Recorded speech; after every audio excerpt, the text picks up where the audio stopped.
To breaking news out of the Middle East this morning, where the U.S. and Iran have once again traded strikes. U.S. Central Command calling strikes on Qeshm Island in the Strait of Hormuz, quote, self-defense, after Iran sent drones and missiles toward bases across the Middle East. NewsNation Washington correspondent Hannah Brandt has the latest from the White House for us. And Hannah, get us up to speed here, because I understand one of those strikes hit Kuwait's airport.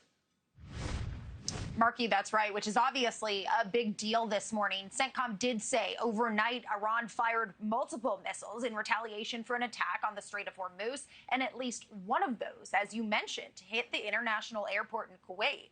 And the spokesman for Kuwait's Ministry of Defense does say that in that missile attack, at least one person was killed, a number of people were wounded. The airport was damaged, but it's now, we're hearing, partially reopened after it shut down entirely earlier this morning.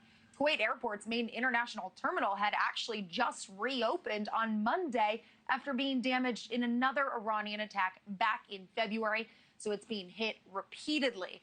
Those strikes did come in response to the U.S. military using a Hellfire missile to fire on a Botswana-flagged oil tanker that was trying to get through that U.S. naval blockade.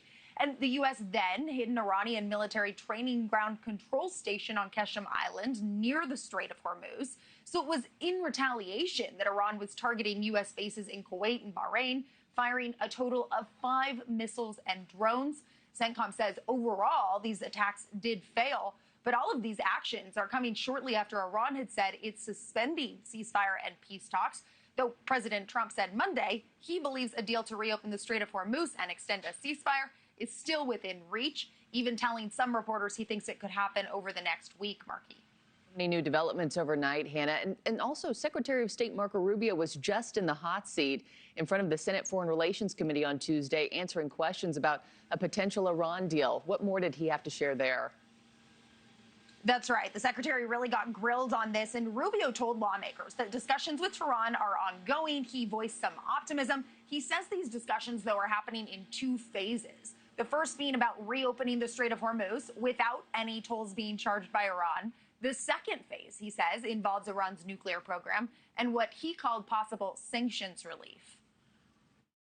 Any sanctions relief is condition-based, which means it has to be in return for the reason why those sanctions were put in place in the first place, which is their nuclear program. There will be sanctions relief associated with their commitment and compliance with those agreements. You will not give sanctions relief just in exchange for reopening the strait? No, that's not been discussed. That's not been offered.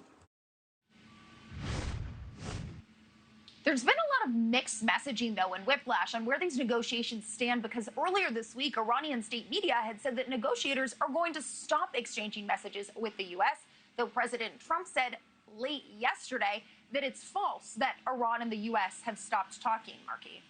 Hannah Brandt, live at the White House. Thank you.